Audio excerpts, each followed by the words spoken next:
Welcome to Rocket Talks Entertainment. Join Rocket Miner editor Caleb Michael Smith and social media manager Hannah Romero. Hey everyone! Today we are talking about one of the Slamdance Film Festival films that we got the opportunity to review. They reached out to us and asked if we would like to do a pre-screening and write reviews for two of their films, Ask No Questions and Bastards Road. So today we'll be focusing on Bastards Road. I was able to see 25 screenings over the course of 6 days at the Slamdance and Sundance film festivals, and this is my number one pick. Which is saying a lot out of, all of those films. I didn't get to go to the festivals in person, so I was really grateful for the opportunity to watch these films on my own and get to review them. It was just a really incredible opportunity and really incredible films. And Bastards Road was just absolutely mind-blowing. It was one of the best documentaries I have ever seen. So for those people who haven't had the chance to see it, and definitely see it, what is, who is this man walking? Why is he claimed that label for himself? Right. What is going on here? Right. All right. So this documentary follows the story and the journey of Jonathan Hancock. He was a combat veteran who served in the 2nd Battalion, 4th Marines, otherwise known as the 2-4 Marines, a group that's known as the Magnificent Bastards. Yes. So that's where the title comes from. He served in Iraq, in Ramadi. In addition to several other tours. And several other tours. Worked as a Marine, also worked as an interrogator. Had years of just combat and service. And when he came back home and was trying to adjust to civilian life and trying to deal with all of that trauma and process it, it really started affecting him like it does with so many, especially those who've seen combat. So he started struggling with the PTSD, the trauma, the depression. He started drinking. He was becoming violent, really isolated from his family. Manipulative to the people around him. Very much so. And just kept spiraling until ultimately he tried to commit suicide. He didn't succeed. Yeah. But after that... and when we first meet him, he's walking on a road. Mm-hmm. What's going on there? So after he spiraled, he knew he needed to do something. He made this crazy decision that he was going to sell basically everything he owned. Anything of value. Anything of value. Just had a backpack with a Marine flag over it. And he set off walking. And he walked from his home in Maryland to Camp Pendleton in California. Yeah. But it wasn't a straight line. Didn't he loop through Florida first? Yep, he looped around multiple places because it wasn't just about the walking. What he was doing was he was going to visit his 2-4 brothers that he had served with in the different places they lived all across the country. And their families, because there were some cases where he was telling the families, I was there that day when your son died. Exactly. I don't know what they told you, but I want to tell you a little bit more about him and the good memories in addition to that. Right. So there's a lot of shared laughter and a lot of shared grief in this thing. Yeah. So he was visiting his 2-4 brothers that he'd served with, but then also, the Gold Star families of those whose family members had been lost and killed in combat. And then also he visited families of 2-4 Marines who had come home and lost the fight and committed suicide. There are way too many of those. Yeah, for sure. So it follows his journey. It goes with him on the physical journey. You get to see him visiting these families, talking to people. You get to hear about the places that he goes. And then it also fills in the background of his service in Iraq, the time after he came home. Yeah, there are a lot of times where it's just kind of it's footage of him filming himself. And he is very, very honest about the hard things he's done and even some of his flaws. Yeah. It's there are some very stark moments in this movie where he admits how much he screwed up and how much he was lashing out at the people around him who were just trying to take care of him. Absolutely. And you hear his story, and then it also spends a lot of time interviewing a lot of his 4 brothers and telling their stories and the trauma that they've been through and how much trouble they've had coping. Yeah. And that was one of the things about this film that stood out to me so much, was just like the brutal honesty of it. And it felt like you were sitting in a room with them having a conversation, and they were just pouring their hearts out to you. Yeah. Like they were being so vulnerable and so honest. And you hear how that's like part of the struggle is these guys are Marines, they're tough, they're not supposed to show weakness. Yeah. So for them to be willing to open up like that, I mean, that's not just a strong suggestion, that's a survival mechanism. That is exactly one of the more powerful stories that they were talking about.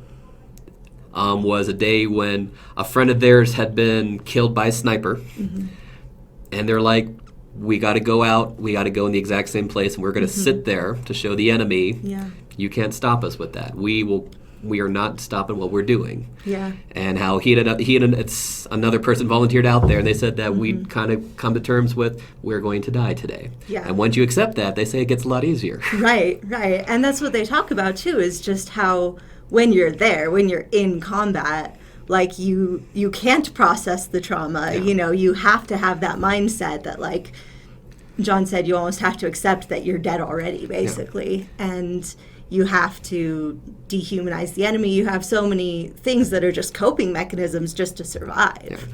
But the problem is when they come home, and then the traumas, the built-up traumas that they've been through, they start trying to process those, and there's also some dark humor in there. Oh, absolutely. Because that's another acceptable poking mechanism. I mean, at one point, it's early in the movie, he and his friends like how the army teaches you all these things to how to get through, how to survive, how to get through the day. Right. That if you do any of these things back stateside, you will be arrested. Yeah, you're going to get in trouble. And this is so incredible to see them talking about it, and to see 2 guys who've been through the same thing discussing it, because I mean, that's a big part of the point of the film, is like, we just can't understand this. Like, me as a civilian, like, there is no way I can process what they've been through and the kind of trauma that they have. So when they're able to get together and discuss it together, and they can talk through the, like, yeah, if I was doing that, I would get arrested now. And it is this kind of dark humor for them, but it's because they're relieved to finally be with someone who understands, that they can joke about it with almost. It's brotherhood bonds that are more than just blood. Yeah, absolutely, which is one of the huge points of the film. It just touches on so many things, but I think a lot of the message is just to try to get more understanding of what people who have served have been through. Yeah. And so that we can support them, those of us who can't understand it, but then also just encouraging them that, like, they are the best support system for each other, because they're the ones who've been through it. And you can just see the relief when they get back together, and just that connection and that understanding that is such a huge part of helping them process. There was one of the lines that I liked the most, was that there was one guy saying, like, don't worry about the suicide hotline. I am your suicide hotline. You call me. Right. I don't care what hour. I don't care. It's you are not to be doing this alone. Right. And one of my very favorite parts of the film, there were several moments throughout the film. I mean, I was crying the whole time. There were several moments that made me just absolutely break down sobbing instantly. And one of my favorite parts was that very close to the end of his journey in California, they had a reunion of a bunch of 2-4 Marines who flew out or traveled or whatever to come together in California, and then they actually spent the last part of the walk. Yeah, they walked spent together. Like the last eight or so miles together. So they all came together at the end of his walk that had taken him a year. But you get to see them when they had this reunion, and they're just meeting at one of their houses, and just the hugs. Like, I could cry just thinking about it, because just seeing them hug each other and just their excitement to see each other, and that love and that instant connection that they have. And you could tell how much it was just this weight off of their shoulders and a relief just to have each other.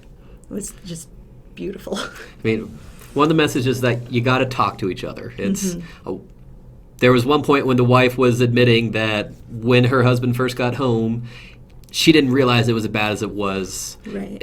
And that led to other things. I mean, so that means when other things were going sideways, when his coping mechanisms were breaking down, she didn't understand.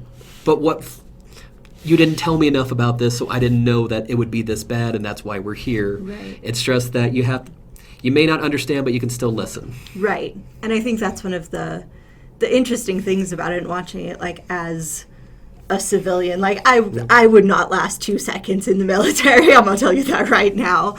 Like, just my personality, and, like, there's no way that I could ever go through that. But I've had so many family members in the military. My brother-in-law was in the Coast Guard. Lots of my grandparents and, like, great uncles especially were all in the military.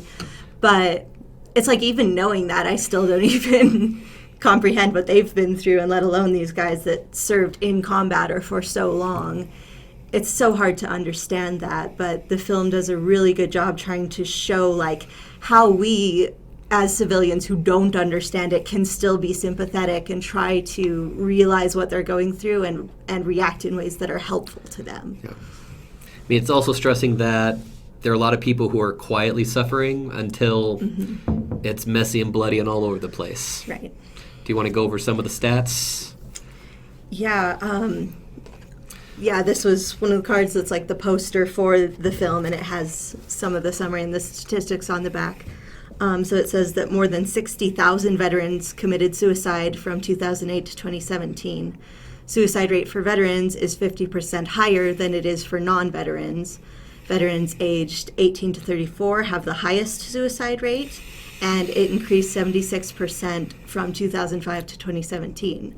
So it's this issue that just keeps getting worse, and I think it hasn't been addressed or dealt with well in the past, and that's part of this film, is trying to say, how can we do something about this? What can we do? How can we respond to help these guys? Yeah, because they're, like Hannah said, there are members of the group where they're talking to the family members because, as I said, they didn't make it. Right. One of the best parts of it was one of the families that John visited was one of the Marines who had committed suicide after coming home.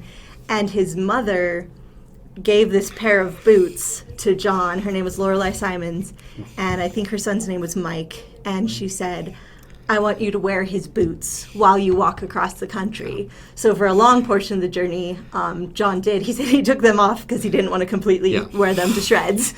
But for a lot of his journey, he wore the boots of his brother who had committed suicide. And then when he got to the end at Camp Pendleton, Lorelei Simons was there, and he gave the boots back to her. But he said that it was like his brother was there with him and walking with him, and he was doing it for them, and they were carrying him through, and that was beautiful. No, I have a lot of respect for this man and the other people who serve. Yeah. And like I said, he, to me, one of the interviews that was back-to-back that were roughest to watch is that he talked about how he'd gone back to school after serving, started relationships, things started to go looked to be well, and they kind of talked about the time when it all fell apart. Right. He admits that the girlfriend that he had at the time, that they'd been planning a family, and then when she told him that she was pregnant, it's like a switch flipped. Yeah. And he admits doing very ugly things to her. I've seen other documentaries, they would have left that out. Right. Yeah, they were, again, just brutally honest about what he went through, but, you know, he's like, I have all this trauma that I'm trying to process, but that also doesn't excuse the way that I lashed out or the way that I treated people.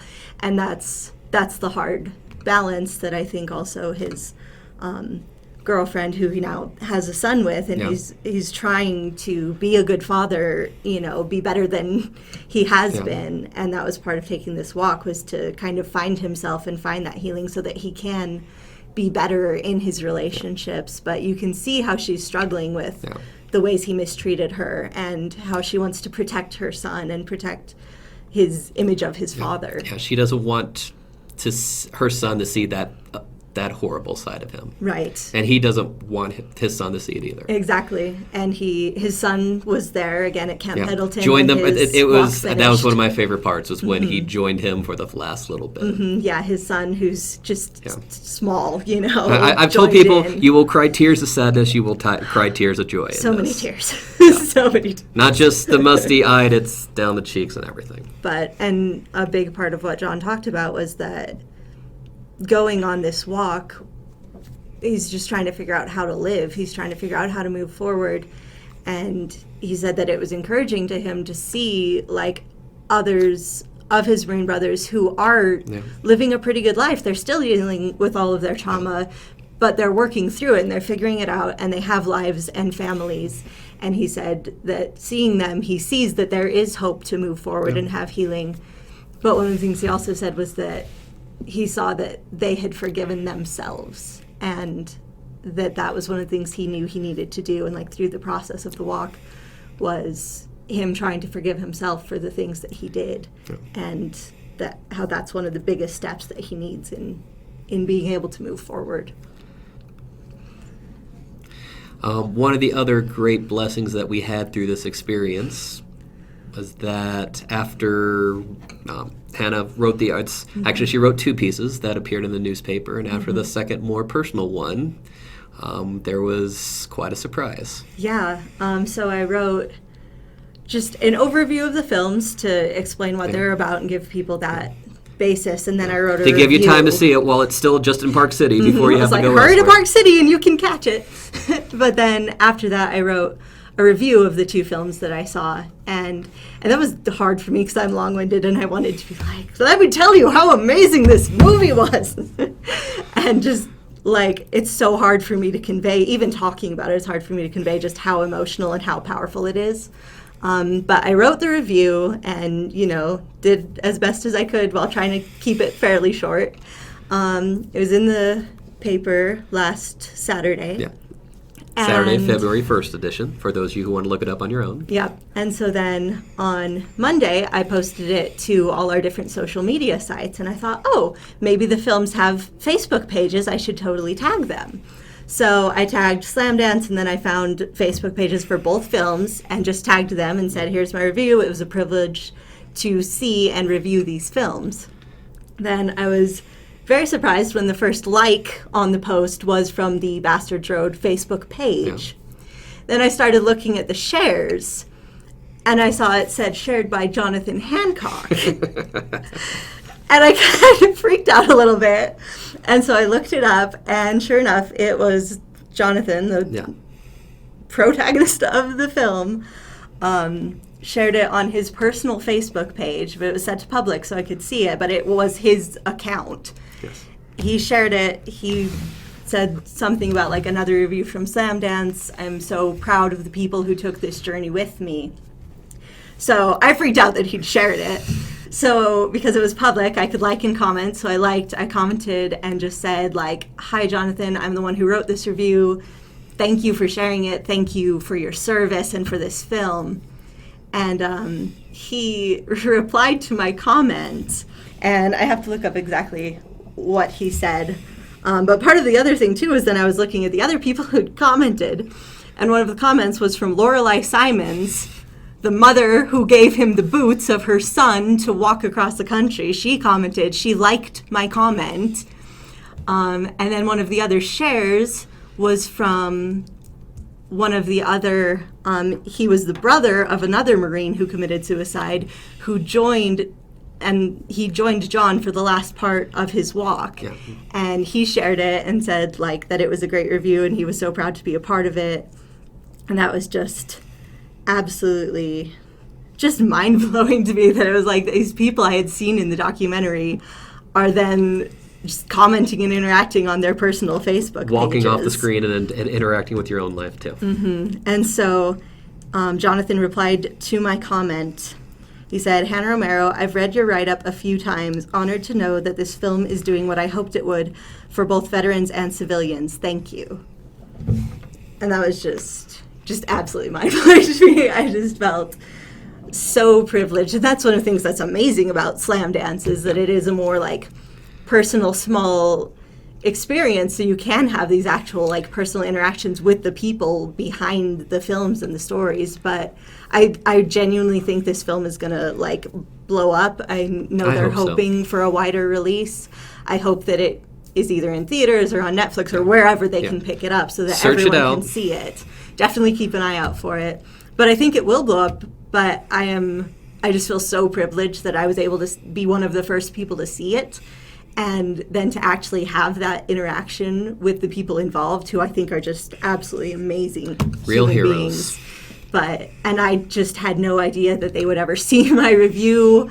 I didn't know that I would be able to interact with them, and getting to just was such a privilege. I said it's making connections and is part of what they're pressing. Right. And they're obviously living it. Yes, absolutely, which is just incredible. We're blessed to be a part of it. Yeah, absolutely. So like we said, whenever you have the time, please search out Bastards Road. Definitely keep an eye out for it. Watch it. It is so emotional, but so important and so worth it. So I hope everyone gets the chance to see it. Thanks for listening to us. Yeah.